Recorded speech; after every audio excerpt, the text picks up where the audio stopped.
ಎಲ್ಲರಿಗೂ ನಮಸ್ಕಾರ. Welcome back to Shweta's blog. ಎಲ್ಲರೂ ತುಂಬ ಚೆನ್ನಾಗಿದ್ದೀರಾ, ಆರೋಗ್ಯವಾಗಿದ್ದೀರಾ ಅಂತ ಭಾವಿಸ್ತೀನಿ. ಇವತ್ತು ತುಂಬ ಡಿಲಿಷಿಯಸ್ ಆಗಿರುವಂಥ ಬ್ರೇಕ್ಫಾಸ್ಟ್ ರೆಸಿಪಿನ ಶೇರ್ ಮಾಡ್ತಾ ಇದ್ದೀನಿ. ಎಸ್ಪೆಷಲಿ ವೆಯ್ಟ್ ಲಾಸ್ ಆಗಬೇಕು ಅನ್ನೋರು, ಇನ್ನು ಲೈಟಾಗಿ ಬ್ರೇಕ್ಫಾಸ್ಟ್ ಬೇಕು ಅನ್ನೋರು ಈ ಹೆಲ್ದಿ ರೆಸಿಪಿನ ಮಾಡಿಕೊಂಡು ಮನೆಯಲ್ಲೇ ಕುಡಿಬಹುದು. ತುಂಬ ಹೆಲ್ದಿ ಹಾಗೆ high protein rich in vitamins ಇರುವಂಥ ಈ ಸ್ಮೂತಿ ಮಾಡೋದು ಹೇಗೆ ಅಂತ ತಿಳಿಸ್ಕೊಡ್ತೀನಿ ಬನ್ನಿ. ಇಲ್ಲಿ ನಾನು 4 ಏಲಕ್ಕಿ ಬಾಳೆಹಣ್ಣು ಹಾಗೆ 1 ಆ್ಯಪಲ್, ಇನ್ನು ಡ್ರೈ ಫ್ರೂಟ್ಸ್ನ ತಗೊಂಡಿದ್ದೀನಿ. ಡ್ರೈ ಫ್ರೂಟ್ಸ್ ಯಾವುದೆಲ್ಲ ತೊಗೊಂಡಿದ್ದೀನಿ ಅಂದರೆ ಬಾದಾಮಿ, ಗೋಡಂಬಿ, ದ್ರಾಕ್ಷಿ, ಪಿಸ್ತಾ. ಬೇಸಿಕ್ಕಾಗಿ ಈ 4 ಡ್ರೈ ಫ್ರೂಟ್ಸ್ ಯೂಶ್ವಲ್ ಆಗಿ ಎಲ್ಲರ ಮನೆಗಳಲ್ಲೂ ಇರುತ್ತೆ.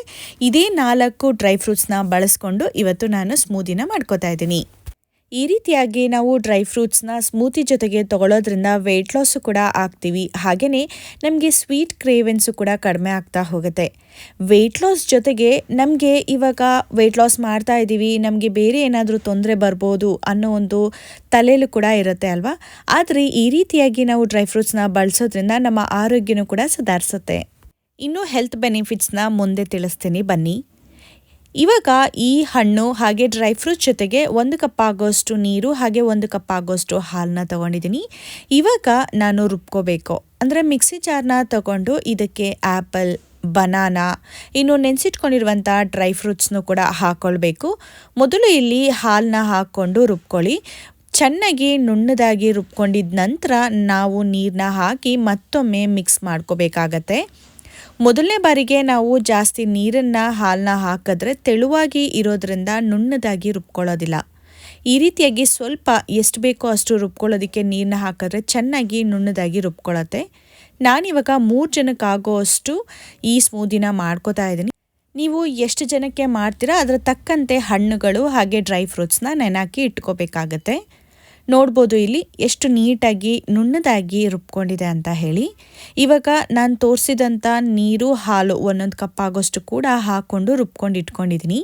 ಈ ರೀತಿಯಾಗಿ ನೀವು ಕೂಡ ಸ್ಮೂತಿನ ಮಾಡಿಕೊಂಡು ಮನೆಯಲ್ಲೇ ಕುಡಿಯೋದ್ರಿಂದ ಆರೋಗ್ಯನೂ ಕೂಡ ಸುಧಾರಿಸುತ್ತೆ. ನಾವು ವೆಯ್ಟ್ ಲಾಸ್ ಆಗಬೇಕು ಅಂತ ಇರೋರು ಈ ರೀತಿಯಾಗಿ ಸ್ಮೂತಿನ ಮಾಡಿಕೊಂಡು ಕುಡಿಯೋದ್ರಿಂದ ಬೇಗನೆ ವೆಯ್ಟ್ ಲಾಸ್ ಆಗ್ತೀವಿ. ಸ್ವೀಟ್ ಕ್ರೇವೆನ್ಸ್ ಇದ್ದರೆ ಸ್ವೀಟ್ ಕ್ರೇವೆನ್ಸು ಕೂಡ ಹೋಗುತ್ತೆ. ಇದ್ರ ಜೊತೆಗೆ ನಮಗೆ ಬಹಳಷ್ಟು ಆರೋಗ್ಯ ಸಮಸ್ಯೆಗಳು ಕೂಡ ದೂರ ಆಗುತ್ತೆ. ಹಾರ್ಮೋನ್ ಇಂಬ್ಯಾಲೆನ್ಸ್ ಇರೋರು ಹಾಗೆ ಬ್ಲಡ್ ಪ್ರೆಷರ್ ಇರೋರು ಇದನ್ನು ಕುಡಿಲೇಬೇಕು. ಇನ್ನು ಹೃದಯದ ಆರೋಗ್ಯ, ಮೆದುಳಿಗೆ ಏನಾದರೂ ಆರೋಗ್ಯ ತೊಂದರೆ ಇದ್ದರೂ ಕೂಡ ಅದು ಕೂಡ ನಿವಾರಣೆ ಆಗುತ್ತೆ. ಇನ್ನು ನಮ್ಮ ಸ್ಕಿನ್ ತುಂಬ ಹೆಲ್ದಿಯಾಗಿರೋದಕ್ಕೆ, ಕಣ್ಣಿನ ದೃಷ್ಟಿ ಹೆಚ್ಚು ಮಾಡೋದಕ್ಕೂ ಕೂಡ ಈ ಸ್ಮೂತಿ ಹೆಲ್ಪ್ ಮಾಡುತ್ತೆ. ಇದ್ರ ಜೊತೆಗೆ ನಾವು ವೆಯ್ಟ್ ಲಾಸ್ ಆಗ್ತಾ ಇದ್ದೀವಿ, ಯಾವುದೇ ಥರದ ಆರೋಗ್ಯ ತೊಂದರೆ ಇಲ್ಲದ ಹಾಗೆ ಅನ್ನೋದಾದರೆ ಈ ಸ್ಮೂತಿನ ನಾವು ಪ್ರತಿದಿನ ಕುಡಿಯೋದ್ರಿಂದ ಯಾವುದೇ ಥರ ತೊಂದರೆ ಇಲ್ಲ. ಹಾಗೆ ವೆಯ್ಟ್ ಲಾಸ್ ಆಗ್ತಿದ್ದೀವಿ ಅಂದರೆ ಖಂಡಿತವಾಗ್ಲೂ ನೀವು ಒಮ್ಮೆ ಈ ಸ್ಮೂತಿನ ಮಾಡಿಕೊಂಡು ಕುಡಿದು ಒಮ್ಮೆ ನಿಮ್ಮ ಅನಿಸಿಕೆನ ನನಗೆ ಕಮೆಂಟ್ ಬಾಕ್ಸ್ ಮೂಲಕ ತಿಳಿಸಿ. ಇನ್ನು ಈ ವಿಡಿಯೋ ನಿಮಗೆ ಇಷ್ಟ ಆಯ್ತಂದ್ರೆ ದಯವಿಟ್ಟು 1 ಲೈಕ್ ಬಟನ್ನ ಪ್ರೆಸ್ ಮಾಡಿ. ಈ ರೀತಿಯಾಗಿ ಡಿಫ್ರೆಂಟ್ ಆದ ಹಾಗೆ ಆರೋಗ್ಯಕರವಾದಂಥ ರೆಸಿಪಿನ ಶೇರ್ ಮಾಡ್ತೀನಿ. ನನ್ನ ಚಾನಲ್ಗೆ ಸಬ್ಸ್ಕ್ರೈಬ್ ಆಗಿಲ್ಲ ಅಂದರೆ ಸಬ್ಸ್ಕ್ರೈಬ್ ಆಗಿ. ನೆಕ್ಸ್ಟ್ ವಿಡಿಯೋದಲ್ಲಿ ಸಿಗ್ತೀನಿ. ಟೇಕ್ ಕೇರ್, ಬಾಯ್.